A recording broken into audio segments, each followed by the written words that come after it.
they are having trouble figuring out who their identity is right now. And the Cavs have been playing really, really, really good and fiery on defense. And it just seemed like watching this game, Brooklyn didn't want to match that intensity, right? Like it was just, oh, okay, this is just another game. And this, oh my goodness. Jared Allen wanted to match that intensity. Oh, yeah, he wanted Trade me if you want to. Trade me if you want to. Look at this. Encore for that. There's so many flybys. There's not a hard foul, and everyone's not, again, I think the Nets will be fine if they can get somebody who's going to challenge them. I don't know who their leader is, right? Is it Kyrie? Is it Harden? Is it KD when he's out there? I don't know. And the Cavs literally and defensively just were eating them up and getting anything they wanted. And look at that. Just people are just okay. Oh, come on, man. Come on. The Cavs are a very solid team, but if the Nets want to win a championship, you can't be getting outplayed like this. And it is tricky, guys. It's the same team that you're playing back-to-back. Cleveland gained a lot of confidence with the last win against Brooklyn. It is. I mean, you have two guys, Taurean Prince and also Jared Allen, he's telling the coaching staff every play, every call, which they already know.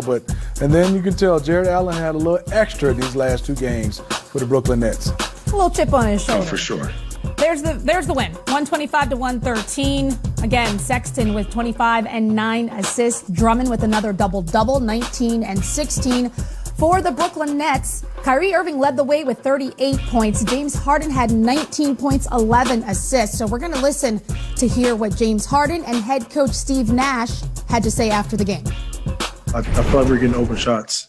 Honestly, our problem is an offense. Like, we scored 113 points tonight, and even last game was more than enough to win the game. I think defensively we have to be more engaged, and we have to round up some more stops consecutively, and that'll make our offense a lot better. So offensively, we're not worried at all. It's our defense.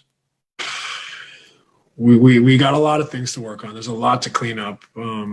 It's very early. Like I said, it's relatively new. Having Kai back after 2 weeks, James joining the team, Kevin sitting out tonight. It's a lot thrown at us. So, I don't want to overreact, but we are going to urge the guys to clean up as much as we can the hustle areas, but also schematically just continue to refine and get better. And you know how this league is. A few days ago, we were on a 4-game winning streak, and now we underperformed in 2 games. So we got to find a way to get ourselves, playing a little cleaner, a little sharper, and trying to clean up some of these categories that we're not competing well enough in. It's interesting to hear their perspective. The first thing out of James Harden's mouth is that offense is not a problem. I don't think anyone's ever accused them of having an offensive problem.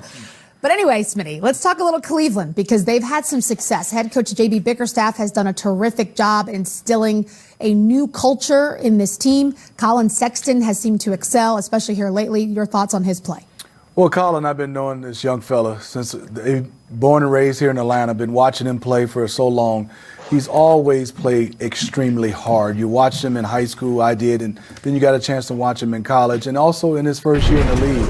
I think for him is now he's understanding how to slow down offensively. But what I love is I'm looking at his turnovers. Only 1 turnover tonight to 9 assists. A 9-to-1 turnover ratio is fantastic. He's more of a scoring point guard, but one thing he can do right now is get some guys some easier looks, and he will compete defensively. That's the one thing I love about young bull, and I like what they're doing. And I will say, J.B. Bickerstaff is not getting enough credit. You've had all these trades, you got all these young guys, and if you look at their record right now, the Cleveland Cavaliers is 8-7. The Brooklyn Nets are 9-8. It says something. So does this stat about Colin Sexton. First player in Cavs history to score 20 or more points in each of his first 10 games of the season. That is impressive, people. Yes, it is.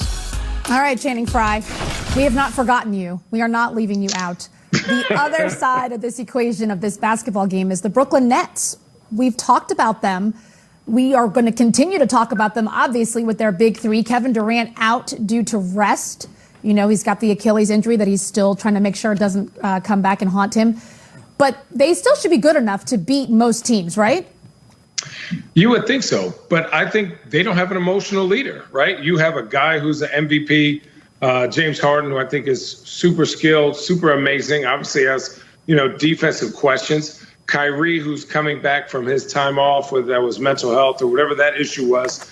And then they have a depleted bench and guys that are coming in there that were third and fourth string guys that are now having to play, extended period of time. But what I look at them is like, who's their emotional leader? Who gets mad when they mess up on defense or don't make the extra pass or don't run the play correctly? They don't have one of those guys. Right. And I think, again, you're asking so much of DeAndre Jordan to go out there and be the center. And then you're asking Perry to come out there and you're like, the game is moving pretty fast for him. And so for me, there's a lot of variables going into why they've had their struggles lately. And the Cavs just don't match up with him. And I watched the Cavs went in a zone, and we were talking about this. And you would think James Harden, one of the best shooter in the league, Kyrie, one of the best shooters in the league. They got Shamet. They have shooters, and yet no one can make shots in a zone. It's like people go in zone for teams that can't make shots. So for me, it's them getting used to each other, and that, again, emotionally, every single game needs to be important. Who's that guy, whether he's playing 5 minutes or 35 minutes, that can yell at James Harden, Kyrie, and KD and say, hey, pick it up on defense. This tonight matters. It's a great point, Channing, because what you said I thought was important, whether they play 5 minutes or 35 minutes, because your verbal and emotional leader does not have to be your leading scorer or your best player. Correct. It has to be someone who your teammates respect.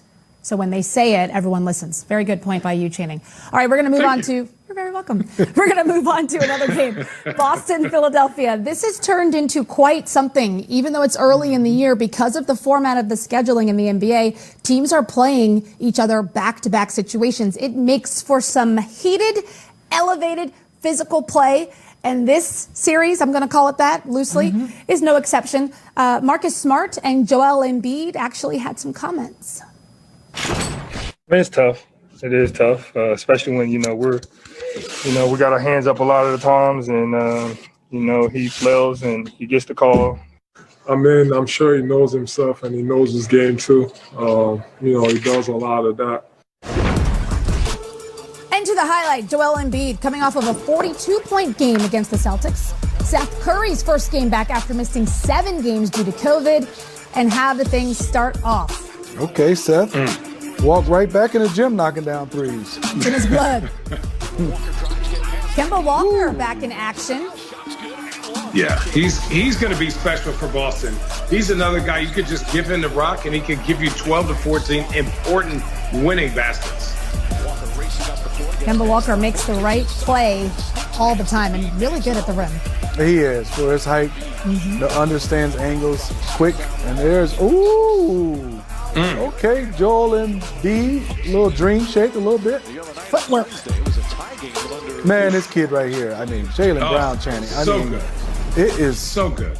And still not lose his defensive principles. That's what I love. Ooh, that's a block. Let's talk about somebody. I don't know what Doc Rivers told Joel Embiid, but Joel Embiid to me is the front runner for MVP this year. That's a spicy take. But Joel Embiid is finally doing what everyone expected him to do. He just now has the confidence and the body and the attitude to do it on a nightly basis. Case in point right there. You know what? I just love that. Not that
the skill set, Channing, that he made it.